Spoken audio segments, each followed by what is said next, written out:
অশুভ শক্তির সাম্প্রদায়িক সুরসুরিতে বাংলাদেশে গত 5ই আগস্ট নির্বাচিত সরকারের পতন হয়।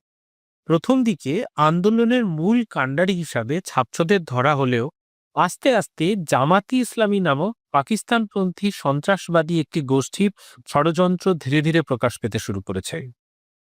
এই ষড়যন্ত্রে শুধুমাত্র জামাত একা নয়, সাহায্য করেছে বাংলাদেশের বেশ কিছু দেশত্যাগী ইউটিউবার এবং ব্লগার।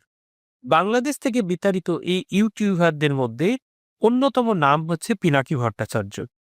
পিনাকি ভট্টাচার্য দিনের পর দিন বাংলাদেশের মুসলমান জনগোষ্ঠীকে হিন্দু প্রধান ভারতের বিরুদ্ধে খেপিয়ে তুলেছিলেন। ইনি প্রথম বাংলাদেশে ভারত বয়কটের ডাক দেন এবং তার সেই ডাকের হাত ধরেই আজ বাংলাদেশ হিন্দু শূন্য হতে যাচ্ছে। নিচে একজন হিন্দু হয়েও এমন হিন্দু নিধন যজ্ঞের কাণ্ডারি হওয়া, এমন উদাহরণ ইতিহাসে দুর্লভ। এমন হিন্দু বিদ্বেষী ও ভারত বিদ্বেষী কুলাঙ্গারকে ফ্রান্সের লরিয়াল কোম্পানি লাখ লাখ টাকা বেতন দিয়ে রেখেছে। আমাদের ভারতীয় মা বোনেরা না বুঝেই এই লরিয়ালের প্রোডাক্ট ব্যবহার করে পিনাকির মতো কুলাঙ্গারের বেতনের যোগান দিচ্ছে। এরপর আপনি যখন বিউটি পার্লার কিংবা সেলুনে লরিয়ালের প্রোডাক্ট ব্যবহার করবেন, তখন মনে রাখবেন কোনো এক ছোট্ট বাংলাদেশি বোনের সম্ভ্রমের বিনিময়ে আপনি সুন্দর হচ্ছেন।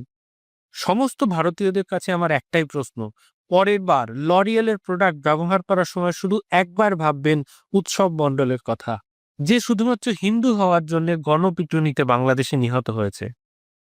সবশেষে লরিয়ালকে বলছি, ভারতীয় জনগণের ট্যাক্সের টাকায় আপনি ভারত বিদ্বেষী এক কর্মচারীকে বেতন দেবেন, এ জিনিস ভারতবাসীরা কিছুতেই মেনে নেবেন।